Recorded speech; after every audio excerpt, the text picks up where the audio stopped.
We only have a few minutes left, although the panelists have agreed to stay a little longer if people want to stay on, but please post your questions in the Q&A box. A few have been answered already. You could look at those answers if you like. But I have two. First, for Spiros.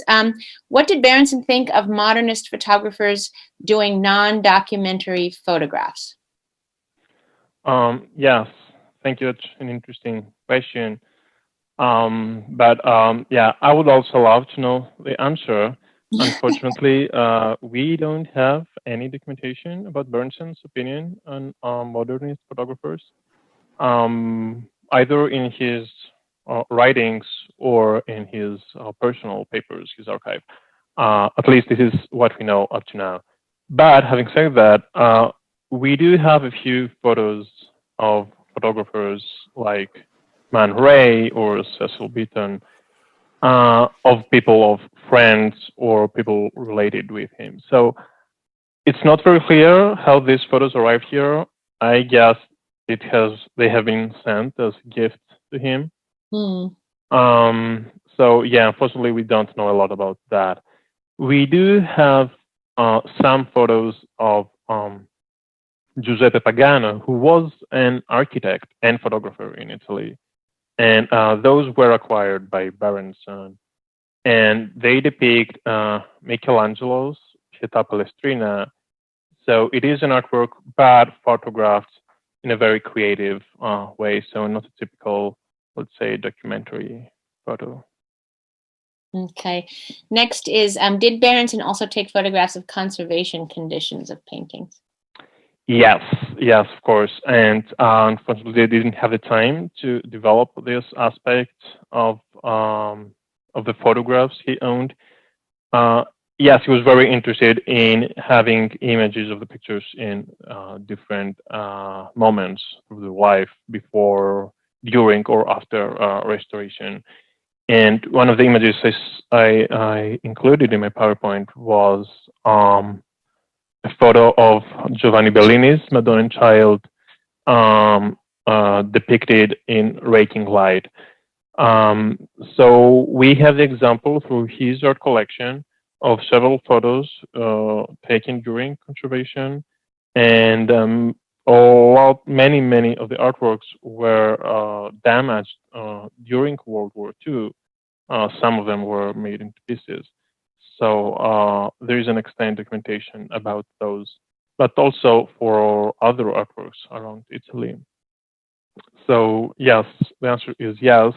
And at some point, he got also really interested in X-rays of paintings. If I recall correctly, we have some X-rays of paintings of Raphael and Botticelli. Okie doke. Samantha?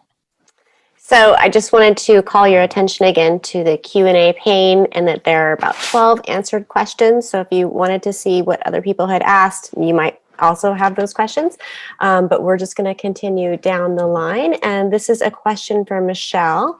How do these works of art challenge conservators, and how do they adapt? So there are many different challenges, as you might imagine. Even just the Jasper Johns work that I showed you, for example, that's in the National Gallery in Washington. And Jim Kruger and the other conservators there basically had to deal with an object that, to make a long story short, in the 90s, the original electrical wiring was essentially deemed way too dangerous. So Kluver himself, who was still alive, actually came back and reorganized and reconfigured the wiring in order to, basically solve this problem. And they've had to essentially adapt as time goes on as well. In other cases, for other artworks, for example, Rauschenberg was very open to the technology within a work being upgraded even beyond without his, let's say, authorial okay. And so that's also really fascinating. So the sound sculpture that I briefly showed you, for example, literally had analog radio, but then was eventually switched to digital. And that had actually a lot of different implications for the meaning and the effect of the work itself. But so this media migration is just part of it. To just, again, go very, very quickly to something else. In terms of, for example, those edge-notched cards and the sort of media archaeology aspect of EAT, there are hundreds and hundreds, boxes and boxes of those cards, for example, at the Getty, which is where the main repository of the archives are. So to really comb through that, I sat there and just went through them physically as a person way back in, whenever 2006. But now that would be really ripe for another kind of data analysis, I think. It would be really interesting. Great, so. Thanks. Louisa? You're muted. Sorry. Someone else is curious to know, Michelle, about the impact or feedback from public or art scenes that EAT had in Osaka and or other parts of the world where they had offshoots. Yeah, so that's another huge but really great question. And I think just in Osaka itself, the context of the World's Fair is this whole other extremely spectacular technological, corporate, and national endeavor. Within that, I would just say very quickly, the denouement is that Pepsi themselves did not like what EAT ended up doing within the pavilion. So they pulled the plug, so to speak. And after a few months, they actually kicked EAT out of the pavilion. And it's a just fascinating story on its own. In many of these local groups around the world, they were essentially seeded by artist relationships or engineer relationships that already existed in a way.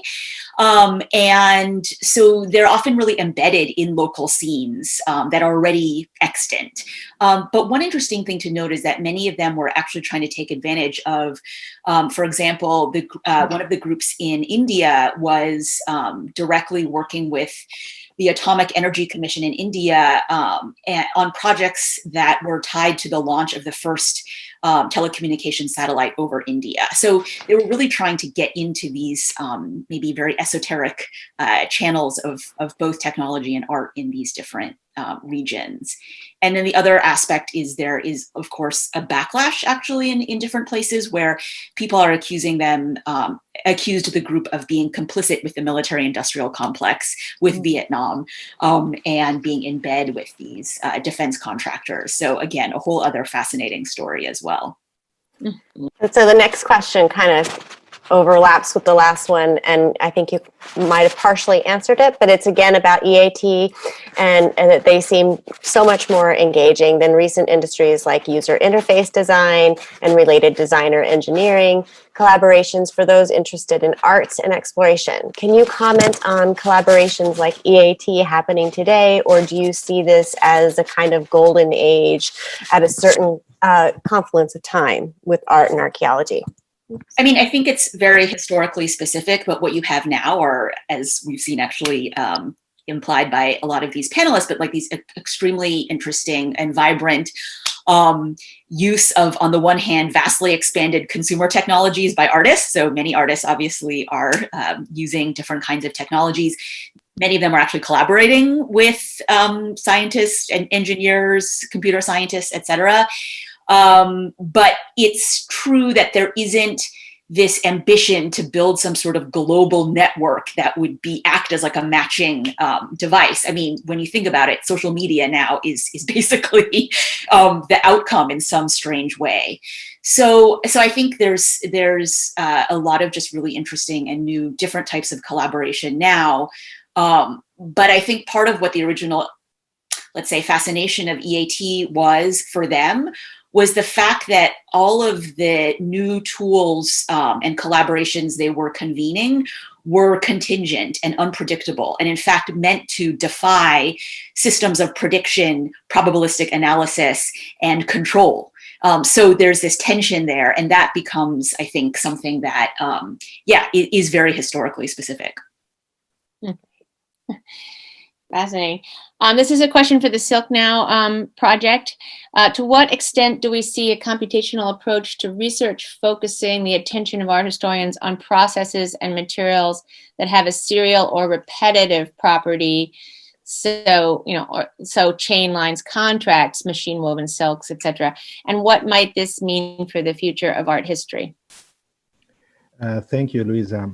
Well, that was our point in bringing up Moretti close and distant viewing. Is very much concerned with that kind of questions of addressing very large bodies of evidence that we as a discipline, we have been built to look into the canonical pieces, the canonical works, and the extraordinary ones. But of course, we need ways to address this kind of much broader contexts. And at the same time, I have to say, let's please reread the George Kubler and The Shape of Time. I mean, these kind of questions are not new. We have had already very interesting approaches to a kind of a serial kind of art history.